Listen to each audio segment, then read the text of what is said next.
Hello, good day. This is Jade again from Costed Chicken Breeding Farm, and ngayon is March 21, 2024. So ito ang itlog, no? For 5 days ito na egg production ng aking mga upgraded natives dito sa farm.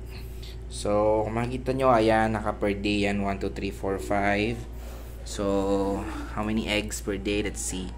1, 2, 3, 4, 5, 6, 7. Around 210 eggs per day. Ayan. Ayan sila.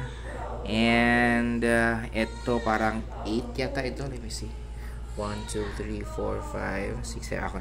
Okay, mga around 210 eggs na pa talaga per day. Actually, bumaba to last time, no? Kasi ang daming hens na naglimlim. So, kinuha namin. And then, actually, mga 40 heads. So, mga 40 heads yung naglimlim. And then, kinuha namin sila. And, after 5 days, binalik na naman namin sila sa pen. 7 days pala. So, after 7 days ng pagbalik namin, actually, kumbaga, kung naman sila, ganado naman sila magpa-upa again, no? So, yun. And, yun nga. Bumaba yung egg production from around 210, bumaba siya to around 190s. Pero, nung after nila naibalik, no, few days after, again, nag-resume na naman tayo sa 200 plus. 219, 218, 215, 210.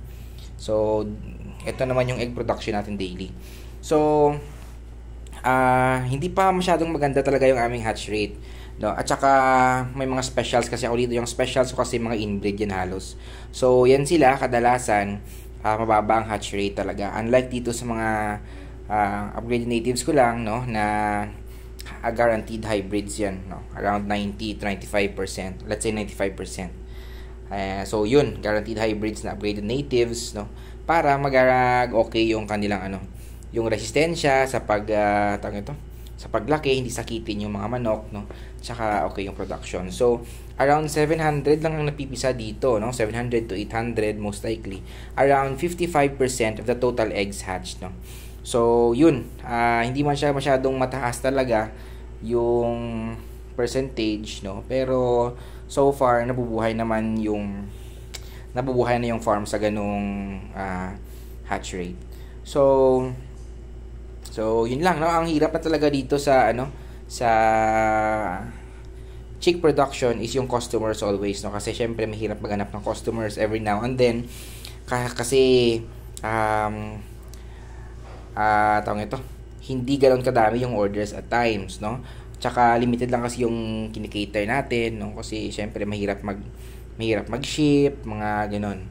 So, tsaka yung iba one time na mag-purchase, pero kadalasan yung regular customers ko kasi hindi pa nila kayang ubusin yung CCO natin, no? So, yung iba na regular customers, tumaas na yung order from around 200 to 500 per week.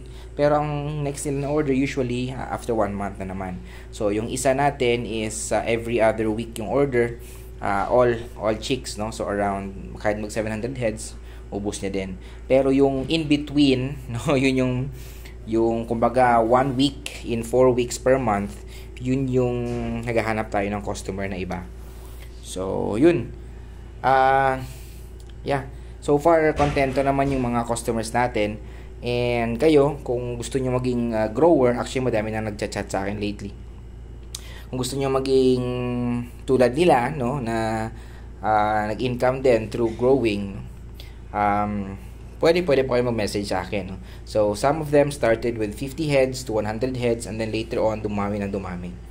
So, kung gamitin nyo sila for breeding, pwede naman for backyard purposes.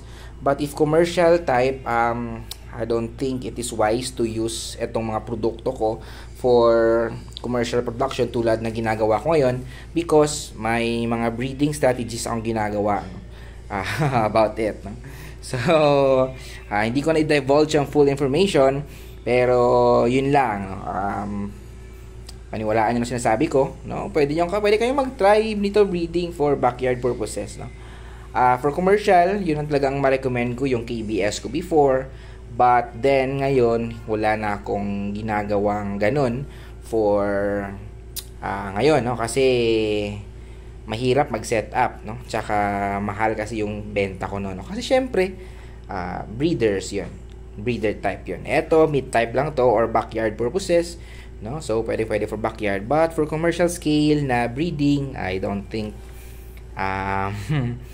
maganda to sila. Okay? So backyard pwede na.